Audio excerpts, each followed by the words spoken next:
खबरों में आगे बढ़ते हैं और बात करते हैं मॉनसून सत्र की, क्योंकि मॉनसून सत्र से पहले आज सर्वदलीय बैठक बुलाई गई है। थोड़ी देर में संसद भवन में यह बैठक होगी। सर्वदलीय बैठक में टीएमसी शामिल नहीं होगी। यह बड़ी खबर है। कल से संसद का मॉनसून सत्र शुरू होने जा रहा है। 23 जुलाई को निर्मला सीतारमण बजट पेश करेंगी। इस बजट से पहले जो परंपरा होती है, सर्वदलीय बैठक बुलाई जाती है, वो बैठक थोड़ी देर में ही शुरू होने जा रही है। बड़ी खबर निकल कर आई है कि टीएमसी ने इस बैठक का बायकॉट कर दिया, यानी टीएमसी इस बैठक में शामिल नहीं होगी। मॉनसून सत्र इसलिए भी अहम हो जाता है क्योंकि 23 जुलाई को वित्त मंत्री निर्मला सीतारमण बजट पेश करेंगी। विपक्ष किन मुद्दों को उठाएगा, यह देखने वाली बात होगी। लेकिन उससे पहले, क्योंकि हमेशा देखा जाता है मॉनसून सत्र हो, शीतकालीन सत्र हो, हर बार हर संसद का जो सेशन है वो हंगामे की भेंट चढ़ जाता है। अलग अलग मुद्दों पर कभी सरकार विरोध करती है, कभी विपक्षी पार्टियां विरोध करती हैं। देखना यह है कि सर्वदलीय बैठक में यह मॉनसून सेशन शांति से चले, नीतियों को लेकर, बिल को लेकर, लोगों के मुद्दों को लेकर अच्छे से चले, अच्छे से संवाद हो।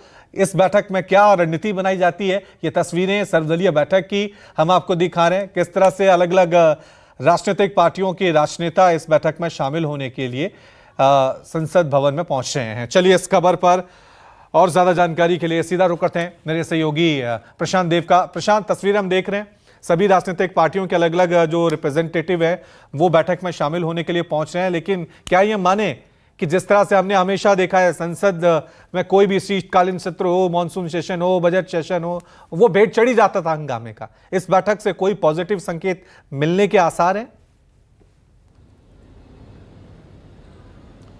देखिए, संसदीय कार्य मंत्री किरण रिजिजू ने जो आज सर्वदलीय बैठक बुलाई है, उसका मकसद यही है कि सुचारू रूप से सदन चले। ये मानसून सत्र जिसमें बजट पेश होना है और उसके बाद जो विधेयक पास होने हैं उस पर आम राय बन जाए, कोई हंगामा ना हो और जो भी विपक्ष के मुद्दे हैं उसको संसदीय तरीके से उसको दोनों लोगों की बातों को सुना जाए। यानी कि सरकार जो बात कह रही है वो, अब विपक्ष जो अपनी बात कहना चाहता है वो अपनी बात कहे, लेकिन वो संसदीय तरीके से जो है। लेकिन ऐसा क्या हो पाएगा, इसी को समझाने के लिए, बातचीत करने के लिए परंपरा रही है हमेशा। जब भी कोई सत्र शुरू होता है तो सर्वदलीय बैठक बुलाई जाती है। लेकिन जिस तरीके से विपक्ष के तेवर हैं और जिस तरीके से तमाम मुद्दे अभी जो पिछला जो सत्र था उसमें उठे, तो ऐसा लगता है कि विपक्ष जो है अपने मुद्दे को बहुत तेज धार दे करके इस बार भी उठाएगा। और जो मुद्दे हैं, इसमें सबसे बड़ा मुद्दा तो अभी नीट का चल रहा है। नीट को लेकर के फिर राहुल गांधी अभी मणिपुर होके आए हैं, मणिपुर का मुद्दा है, महंगाई का मुद्दा है और जो संविधान का मुद्दा है, जो काम करने के तरीके पे जो सवाल लगातार विपक्ष उठाता है, वो तमाम ऐसे मुद्दे हैं।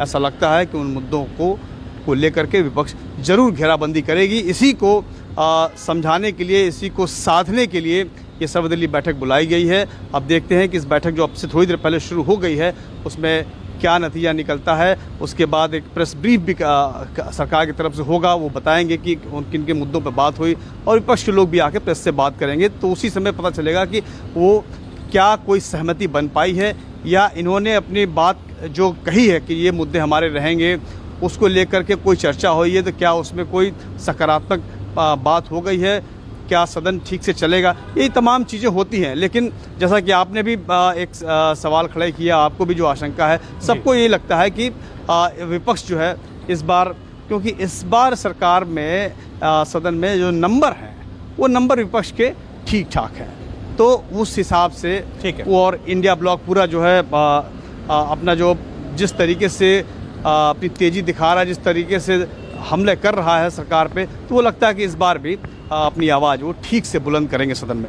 शुक्रिया प्रशांत, तमाम जानकारी के लिए।